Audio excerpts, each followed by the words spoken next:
India गठबंधन के सदस्यों ने सोमवार 1 जुलाई को लोकसभा में नीट पेपर लीक मुद्दे पर अलग से एक दिवसीय चर्चा की मांग की और इस मुद्दे पर सरकार से स्पष्ट आश्वासन मांगने के बाद सदन से वॉकआउट किया।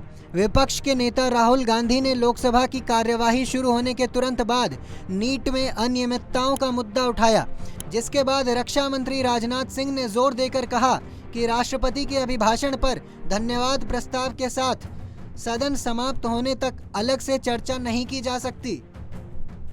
राहुल गांधी ने कहा, हम नीट पर एक दिवसीय चर्चा चाहते थे। ये एक महत्वपूर्ण मुद्दा है।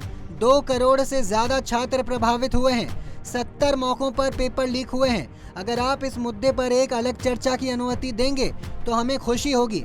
इस पर राजनाथ सिंह ने कहा कि सदन के कुछ नियम और प्रक्रियाएं हैं और स्वस्थ परंपरा भी है जो इस सदन की ताकत है।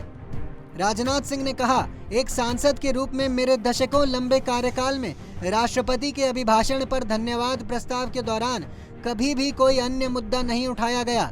धन्यवाद प्रस्ताव पारित होने के बाद अन्य मुद्दे उठाए जा सकते हैं। उनकी टिप्पणियों को स्वीकार करते हुए गांधी और अन्य विपक्षी नेताओं ने जोर देकर कहा कि सदन धन्यवाद प्रस्ताव पर बहस के बाद इस मुद्दे पर चर्चा करे और सरकार से एक विशिष्ट आश्वासन मांगा।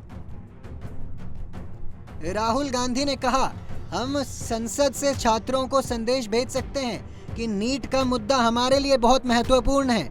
अध्यक्ष ओम बिरला ने कहा कि धन्यवाद प्रस्ताव पर बहस के दौरान कोई अन्य चर्चा करने की परंपरा नहीं है और सदस्य नीट पर चर्चा के लिए अलग से नोटिस दे सकते हैं। राष्ट्रपति के अभिभाषण पर धन्यवाद प्रस्ताव पर चर्चा शुरू करने के लिए अध्यक्ष ने बीजेपी सदस्य अनुराग ठाकुर को बुलाया तो विपक्षी सदस्य खड़े हो गए।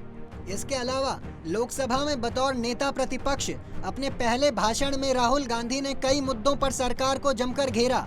संविधान, महंगाई और अग्निवीर योजना पर हमला करने के बाद नीट यूजी परीक्षाओं को लेकर भी राहुल गांधी ने करारा वार करते हुए कहा कि सरकार ने नीट को कारोबारी एग्जाम बना दिया है।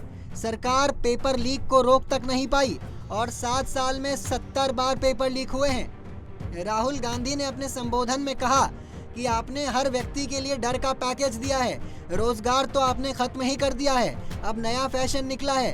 नीट, एक प्रोफेशनल स्कीम को आपने कमर्शियल स्कीम में बदल कर रख दिया। उन्होंने आगे कहा कि नीट को अमीर बच्चों के लिए बना दिया गया है। सरकार ने प्रोफेशनल एग्जाम को कमर्शियल एग्जाम बना दिया है। उन्होंने कहा कि छात्र 6 महीने तक नीट परीक्षा की तैयारी करते हैं। नीट के छात्रों को अब परीक्षा पर कोई भरोसा नहीं रह गया है। ऐसी खबरों के लिए देखते रहें पंजाब केसरी.com। साथ ही कमेंट सेक्शन में अपनी राय जरूर दें।